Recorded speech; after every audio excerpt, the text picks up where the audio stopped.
Hello बच्चों, आज जो कहानी मैं आप सबको सुनाऊंगी उसका शीर्षक है चूहे की नादानी। तालाब के किनारे एक चूहा रहता था।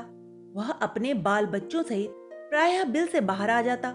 वहां बैठकर वह सफेद सफेद रुई सी बत्तख को देखता रहता था कि कितना अच्छा होता यदि मेरे बच्चे भी सफेद सफेद होते। एक दिन चूहे ने देखा कि बक बक करती अपने पंखों से पानी उछालती बत्तख चली आ रही है। वह बत्तख से पूछने लगा, बहन जी, आप तो बड़ी ही सुंदर हैं। मुझे भी बताइए ना कि मेरा रंग आपके जैसा कैसे हो सकता है। बत्तख यह सुनकर हंसी, शान से अपनी गर्दन उठाई और आगे बढ़ चली। चूहे को अधिक बुरा लगा, पर दूसरे दिन उससे न रहा गया। उसने बत्तख से फिर वही प्रश्न किया। तब बत्तख बोली, दोस्त, तुम रंग की परवाह क्यों करते हो? सफेद या काले रंग से क्या होता है? तुम सच बोलो, दूसरों की मदद करो, मीठी वाणी बोलो, विनम्र बनो, फिर तुम देखोगे कि सभी तुमसे प्यार करते हैं। पर ये बातें चूहे की कुछ समझ में नहीं आईं। उसने सोचा कि बत्तख मुझको गोरे होने का उपाय बताना नहीं चाहती। यह तो बड़ी घमंडी है। फिर चूहा गाय के पास गया। सभी ने उसे गोरे होने के उपाय नहीं बताए। सभी उसकी बात पर हंसते और आगे बढ़ जाते। चूहा बड़ा ही निराश हुआ। अंत में एक दिन वह खरगोश के घर पर जा पहुंचा। तेजू खरगोश आराम से बैठा बैठा लाल लाल सेब कुतर रहा था। नमस्ते खराब आई, चूहा बोला। आओ आओ भाई, तुम्हारा स्वागत है, खरगोश ने चूहे के आगे सेब रखते हुए कहा। सेब थे बड़े मीठे। चूहे ने खूब जी भरकर खाए। फिर उसने खरगोश के सामने अपनी सारी बात रखी। चूहे की बात सुनकर खरगोश मनी मन हंसा। उसने सोचा कि चूहे को ऐसा उत्तर देना चाहिए कि आगे से फिर वह प्रश्न सबसे न पूछता फिरे। खरगोश ने तनिक अपनी मूंछों को खुजाया, फिर बोला, अरे, यह कौन सा कठिन काम है दोस्त? आज ही लो, तुम्हारा रंग रूप बिल्कुल मेरे जैसा हो जाएगा। खरगोश ने चूहे से कहा कि मेरे पीछे पीछे चले आओ, मैं जैसा कहूं वैसा ही करो। आगे आगे खरगोश चला, पीछे पीछे चूहा। दोनों श्यामा काकी की रसोई की नाली में से होकर अंदर घुसे। खरगोश ने रसोई घर में थोड़ा घूम फिर कर देखा कि एक कढ़ाई में थोड़ी सी चाशनी रखी थी। बस उसका काम बन गया। उसने चूहे को इशारा किया कि वह कढ़ाई में अच्छी तरह से लोट लगाए। चूहे ने कढ़ाई में गिरकर वहां खूब उछल कूद की।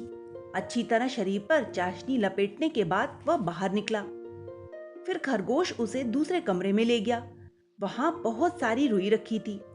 खरगोश ने चूहे को उसमें भी खूब लोटपोट होने के लिए कहा।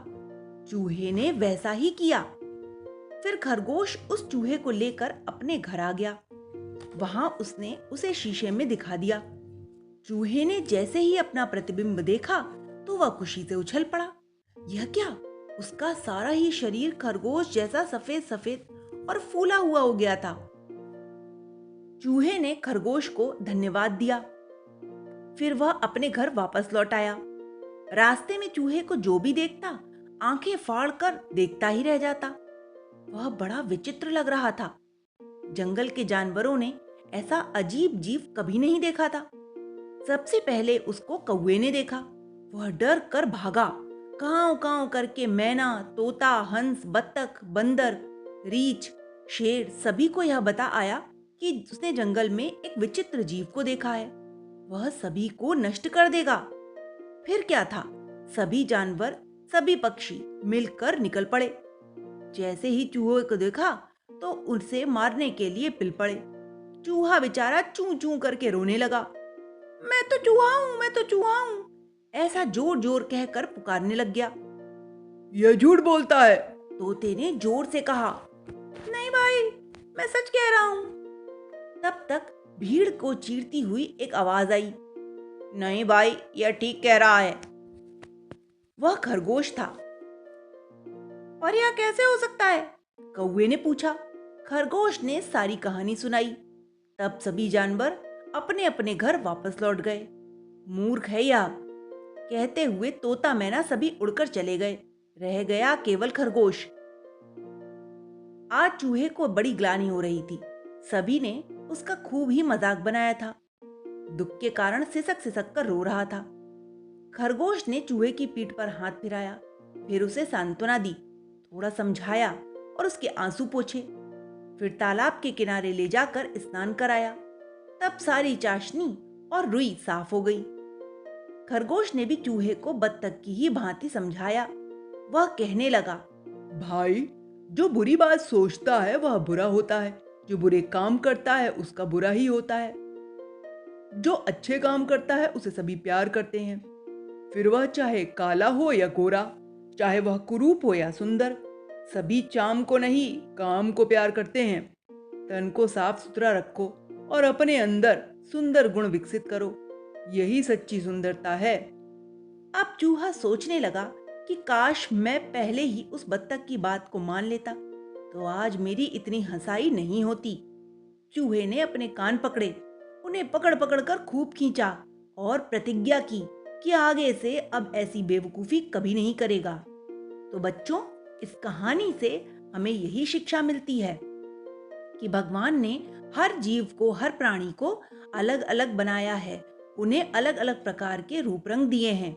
हमें कभी भी अपने रूप और रंग पर ग्लानि नहीं करनी चाहिए, बल्कि गर्व करना चाहिए और सदैव अच्छे कर्म करने चाहिए।